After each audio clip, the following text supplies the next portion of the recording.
আজকে গাছের মালবেরি দিয়ে বানাবো হচ্ছে জ্যাম। আগের দিন বানিয়েছিলাম জুস, আর আজকে বানাবো জ্যাম। চলো তোমাদের সাথে ভিডিওটা শেয়ার করি।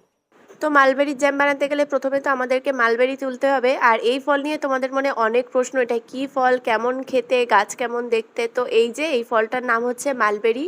তোমাদের মতো আমিও আগে জানতাম না যে এরকম ধরনেরও ফল পৃথিবীতে আছে। বিয়ের পরে আমি প্রথম আমার শ্বশুরবাড়িতে এসে এই গাছটা দেখে, এই ফলটা দেখে তবেই আমি জেনেছি। আর এই ফলের টেস্ট কেমন সেটাও কিন্তু আমি জানতাম না। প্রথমবার আমি টেস্ট করে দেখি কিছুটা জামের মতো খেতে, তবে পুরোপুরি জামের মতনও না, তার থেকেও ভালো খেতে। আর যেগুলো কাঁচা পাকা মালবেরি সেগুলো কিন্তু একদম মাছরাঙা জামের মতো খেতে লাগে।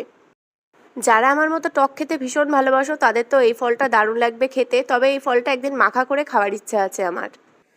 তো এই যে মালবেরি তুলে নিলাম, অনেকগুলো তুলেছিলাম, আর আজকে এই কটা দিয়েই জ্যাম বানাবো। প্রথমবার এক্সপেরিমেন্ট করছি যেহেতু, তো ভাবছি যদি খারাপ হয় তখন তো আর খেতে পারবো না, সেই জন্য অল্প দিয়েই শুরু করলাম। তবে আমি রিস্ক নেওয়ার আগে কিন্তু ইউটিউবে অনেকগুলো ভিডিও দেখেছি কিভাবে step by step mulberry jam করে। তো প্রথমেই তবে সুন্দর করে মালবেরিগুলো ধুয়ে নিলাম। এর গায়ে কিন্তু প্রচণ্ড পরিমাণে মাকড়সার জাল জড়িয়ে থাকে, সেগুলো ভালো করে ক্লিন করে আমি এখানে একটা কড়াই বসিয়ে দিয়েছি। এবার আমি এই ধোয়া মালবেরিগুলোকে একটা থালায় ঢেলে নিলাম, নিয়ে একটা ছোট বাটি ভালো করে ধুয়ে সেটা দিয়ে এই মালবেরিগুলোর ওপরে চাপ দিয়ে ক্রাশ করে নেব। এর মধ্যে যেহেতু কিছু কিছু কাঁচা পাকা ছিল, তো সেইগুলো আমি একটু হাতের আঙুল দিয়ে ক্রাশ করে নিচ্ছিলাম। একটু শক্ত ছিল সেগুলো, আর সেদিন দেখো আমি মাথায় তেল দিয়েছিলাম, আমার চুলের কি অবস্থা। তো এই প্রসেসটা কিন্তু চালিয়ে যেতে হবে যতক্ষণ মালবেরিগুলো পুরো মেল্ট না হয়ে যাচ্ছে ততক্ষণ। আর এটা কিন্তু মিক্সিতে দিয়েও করা যেতে পারে, তবে মিক্সিতে দিয়ে করলে পেস্টটা পুরো স্মুথ হয়, আর আমি যেহেতু হাত দিয়ে করছি একটুখানি দানা দানা ভাব থাকবে।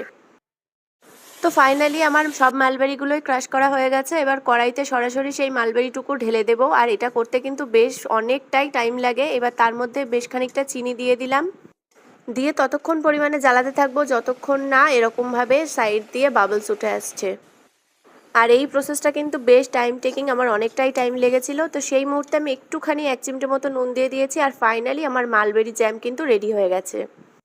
এবার এটা একটা বাটিতে তুলে নেব, আর এটা কিন্তু আমি কাচের জারে করে ফ্রিজে স্টোর করে রাখবো, তাহলে অনেক দিন অবধি খাওয়া যাবে।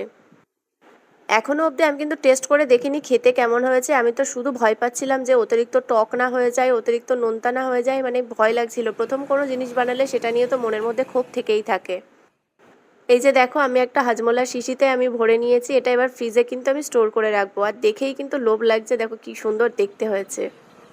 প্রতি বছরের তুলনায় এই বছরই মালবেরির প্রচুর পরিমাণে ফলন হয়েছে, যেহেতু প্রত্যেক দিন মালবেরি পাখিতে খেয়ে যাচ্ছে, কাঠবিড়ালিতে খেয়ে যাচ্ছে, অনেক নষ্ট হচ্ছে। তো মালবেরি কীভাবে সংরক্ষণ করা যায় সারা বছরের জন্য, সেই চিন্তাভাবনা করেই আমি এটা বানিয়েছিলাম।